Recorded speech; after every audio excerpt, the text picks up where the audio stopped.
Martha's offer was $1,000 a month, free rent, and an endless stretch of silence. An old lady with eyes so pale it was like staring into fog. Life had dealt me a bad hand. There was no denying that. Broken promises, fractured relationships, and a pile of debts. That's what I was running from. A haunted man desperate for sanctuary. So when Martha, with those eerie eyes and a ranch that smelled of desolation, extended her gnarled hand, I took it. Months blended into one another. The ranch, a fortress of solitude, was encased in a profound silence. Every day was a silent movie, a dance of solitude where Martha and I were the unwilling actors. I was a stranger in a land where communication was a forgotten language, and my words were prisoners within the ranch's confining walls. My camper was my refuge, parked amidst a grotesque sea of corn. It was a monument to better days. The corn, golden and proud, was our lifeline. But as fate dictated, it was a betrayal. Worms, a sinister army of invaders, had claimed it. They writhed and danced, a grotesque carnival of parasites feasting on our hopes.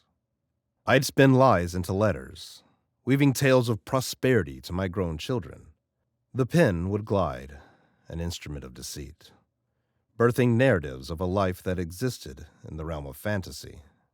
The post office in the town was my confessional, where lies were baptized and sent out into the world. One fateful night, the moon hung like a spectral orb, casting ghostly illuminations that danced through the infested cornfields.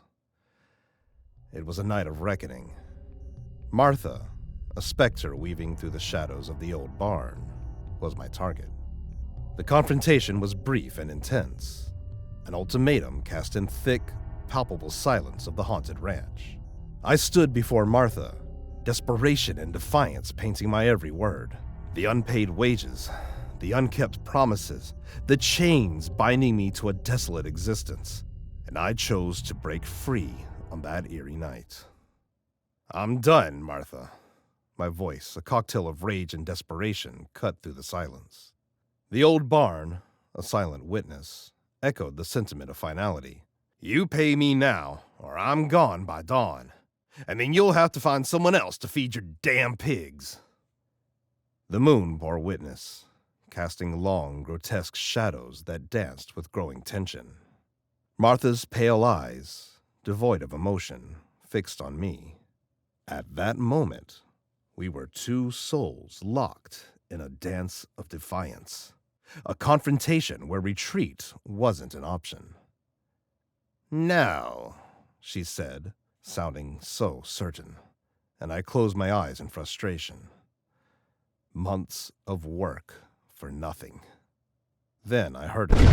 A gunshot, a sinister sonnet of finality cut through the tension. A deafening punctuation that marked the end of negotiations and the beginning of a nightmare. I never saw it coming. One moment, I was a man consumed by righteous indignation. The next, a lifeless body collapses to the cold, unforgiving ground of the barn, echoing the finality of life interrupted. "One way or another, you'll still feed 'em," she said with a cackle. In the theater of my mind, amidst the ghostly whisperings of the infested corn, every bite, every tear of flesh was an echo of the life I'd squandered. Martha, a sinister sentinel, watched the feast. Her eyes, pale as the moon, reflected the dance of death unfolding before her. Images of my children, their laughter, their tears, the milestones I'd missed. They painted the grotesque canvas of my final moments. The pain wasn't just the tearing of flesh. It was the soul-crushing avalanche of regret. A revelation struck me in the eerie silence of the night, punctuated by the grunts of pigs and the sinister rustling of the worm-infested corn. The horror wasn't in the death that claimed me. It was in the unwritten letters echoing silence, the unspoken words, and the love ungiven. As life ebbed and the indifferent stars bore silent witness, The old barn stood as a monument to the symphony of my end. In the heart of the haunted cornfield, amidst the sea of parasite-infested golden stalks, a man met his end. A life of haunting regrets, silent screams, and unwritten letters culminated in a dance of death under the spectral gaze of the moon's ghostly light.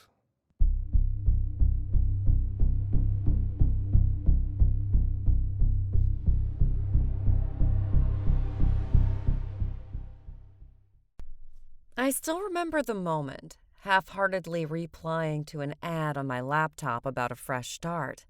I was already in a new town, and now I was at the doorstep of my new chapter, ready to ink fresh words onto clean pages.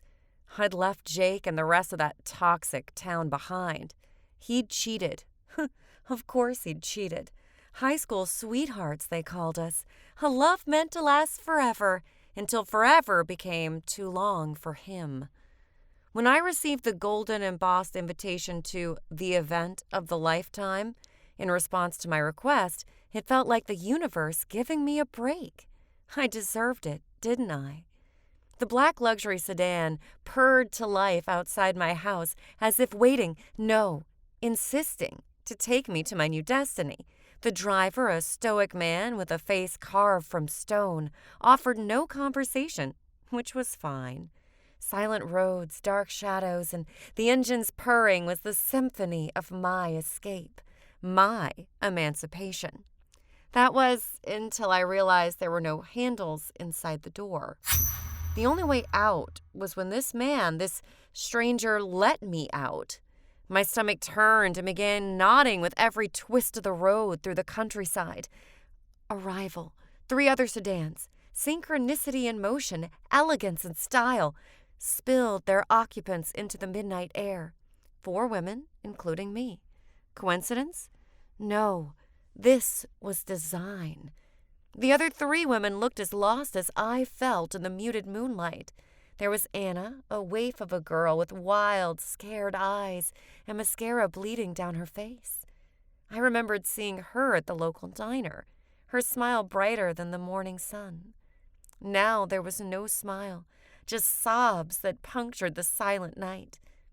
Beside her stood another girl. I didn't know her name, but she was a kind-hearted soul, her arm wrapped protectively around Anna. She whispered words meant to comfort, but we all knew comfort was a stranger in this sinister dance of doom. Beside them was Eleanor, according to her cheap sticky name tag, an enigma, her eyes a steel fortress, betraying nothing. I wondered if she, like me, was running from something, or was pulled into this hell by forces she couldn't comprehend. We stood silently at the edge of the cornfield maze, the green stalks rustling like whispers of ghosts long past, and above us they stood, the kings and queens of this small town, including the mayor with his smug smile, the sheriff with his steely gaze, and others, faces I was yet to know but instinctively distrusted. The rules, cold and precise, echoed in the silence of the night. 60 minutes, 100 grand. The hum of the electric fence buzzed in the background, a sinister symphony accompanied by the silent gaze of riflemen perched in their towers. We were mice in a diabolical game of cat and mouse. As we plunged into the maze, the tall and foreboding cornfield seemed to jeer at our futile hope. Anna's sobs were swallowed by the sinister symphony of rustling leaves and the ominous hum of the electric fence. We split in different directions. Every step descended deeper into a horror where hope was the first casualty. The maze consumed us, pathways of deception, corridors of dread, and a dance with darkness at every turn. Shadows clung to my skin, whispers of those who had tread this path before me. Losers of the game littered the paths beneath me, all in different states of decay. Another turn, another twisted pathway, and a grotesque and sinister smell danced through the air. Burned flesh, the buzz of electric current, a sinister lullaby echoing the grim reality of our doomed escapade. I don't know how I did it, But I managed to work a path through the twisted labyrinth of horror. Every rustle of the corn, every soft whisper of the wind was a specter of doom, a ghost of despair. I imagined Jake's laughter, betrayal, and deceit with every step, fueling my escape and victory. I burst into the clearing, triumphant, yet broken, a victor, yet defeated. A suitcase heavy with the promise of tomorrow met my trembling hands. The mayor's hollow and cruel laughter echoed the audience's sentiments above. "Congratulations," he bellowed, with the sadistic glee of a puppeteer witnessing his marionette dance to his ominous strings. "It seems you're the only one tonight who will move on to level 2. Level 2? The words, barely a whisper, betrayed the terror gripping my soul. "Oh, my dear." The mayor's voice oozed malevolence. "More danger? Sure. But there's more money, too. You wanted a fresh start, right?" As my gaze lifted to his, I realized the prison I'd escaped from was nothing compared to the hell I'd just entered. The electric fence, no longer a boundary of the maze, but a boundary of my existence, hummed in cruel agreement. Every corner of this twisted small town, every silent street and shadowed alley bore witness to a game of horror where escape was an illusion and victory a curse. With all its flaws and the town I'd left with all its poison, Jake suddenly seemed a sanctuary compared to the nightmare unfolding before me. The suitcase's weight in my hand was not a ticket to freedom. It was the shackles of a horror story I'd unwittingly become the protagonist of. I looked up. The strange men who stood with the mayor had proud smiles pasted across their faces. The men on the towers all had their rifles trained on me. And the driver of my car pulled up, parked, and opened the door. What else could I do? I climbed in and held the briefcase tight.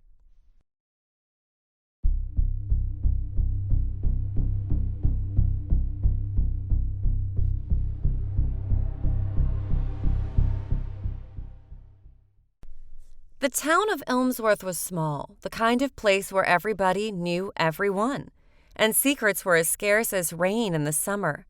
I could walk its length blindfolded, a dance well practiced and familiar. Yet in its quiet corners and silent nights, the echoing arguments from my family home filled every empty space. But there was a place, a refuge where the corn grew tall and golden, extending their arms to the skies as if reaching out for something just beyond their grasp. That was my sanctuary, where the name Sarah held no weight, where the questions that hung in the air back home couldn't find me. The whispering leaves and rustling stalks were a language only I understood, a secret dialogue between the wounded and the silent. The distance between my house's suffocating walls and the cornfield's freedom was a journey from a nightmare to a dream. Each stalk I passed was a barrier, a shield that kept the screams and harsh words at bay. In that golden sea, I wasn't the daughter, the quiet observer of a family falling apart. I was the explorer, the dreamer, the girl who danced under the moon's soft gaze. Every evening, as the moon hung like a silent guardian, I would lose myself in that golden labyrinth. It was a world untouched by the bitterness of failing marriages and the collateral damage of love lost. The scarecrow, old and weather-beaten, stood as a sentinel. In its silent vigil, I found an ally, a witness to a girl's silent rebellion against the chaos of her world. One of those nights, the air was heavy and dense with an energy I hadn't felt before, a prelude to something sinister, a silent overture to a symphony of horror yet to be composed. In that ominous stillness, the cornfields weren't a refuge, but a prison. And the sentinel scarecrow was a silent spectator to a nightmare unfolding. I didn't hear him until his footsteps echoed a sinister dance of doom around me. Every crunch of his boots was a grotesque chorus, marring the dry, brittle soil. In that moment of chilling realization, Every stalk of corn turned into a silent spectator of the horror unfolding. I'd always found solace, an eerie peace amidst these golden sentinels, yet in the face of impending dread, their tall figures cast ominous shadows, allies to the intruder. I thought of William Harker, the known proprietor of these fields, a man as familiar as the haunting echoes of the whispering winds amidst the corn. But no, the figure before me, draped in the ominous darkness of the night, was a stranger, a sinister enigma. His imposing form cut through the moonlight, a looming specter amidst my sanctuary. He was over 6.5 feet of terror, yet it wasn't his height that imprinted an inescapable scar of horror. The abyss lay where an eye should have been, a void that seemed to draw the moonlight and the night into its haunting depths. In Elmsworth, anonymity was an alien concept. Here every face told a story, every glance revealed a chapter, yet he was a tale untold, a secret. The winds, carriers of whispers and secrets, fell silent before this enigmatic intruder. How could he exist yet remain unknown in a town where secrets withered beneath the unyielding gaze of familiar eyes? Amidst the cornfields where the rustling leaves spun tales of silent rebellions and unseen tears, he was an unwritten story. He loomed large amidst the corn, an eclipse incarnate, a darkness potent and all-consuming. Once kissed by the tender caress of the moon, my sanctuary was swallowed by a sinister obscurity. As I stumbled forward, the world spun. The moonlit night, the golden stalks of corn, every familiar contour of my sanctuary turned alien. I could hear my heartbeat, a loud rhythmic thud echoing the terror that pulsed through my veins. The behemoth of a man towered over me, a sinister silhouette birthed from the deepest recesses of a nightmare. The cold gleam of the moon danced wickedly upon the blade of the sickle in his hand.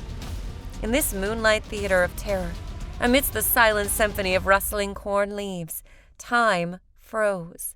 Each breath was a lifetime, each heartbeat an echoing reminder of the life I'd known and the impending doom that lurked a breath away.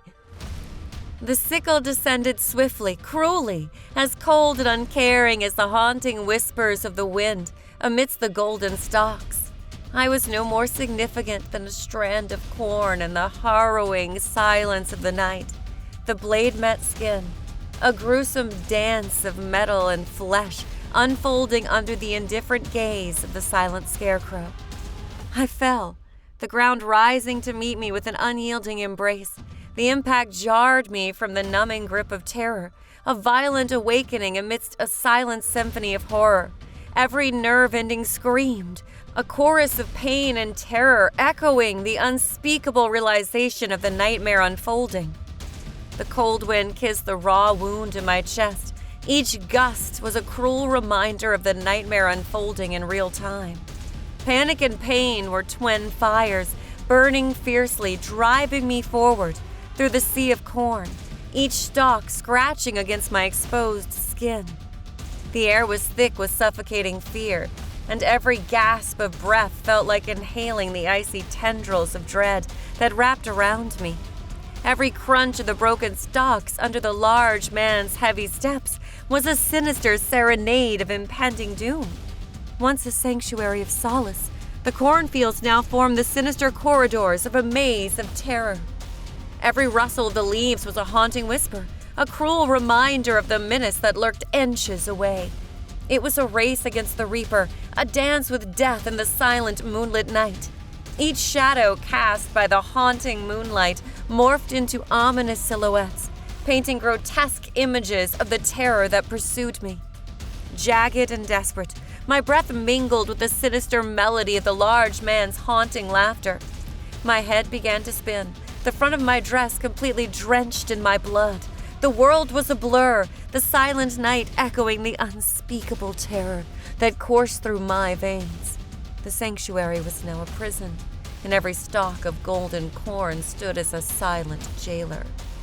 The black corridors of my vision pushed in, until all I could see was the tiniest pinprick of light in the center of my vision, and I collapsed, eyes up toward the sky. The stars filled what was left of my vision overhead as footsteps approached. Then black.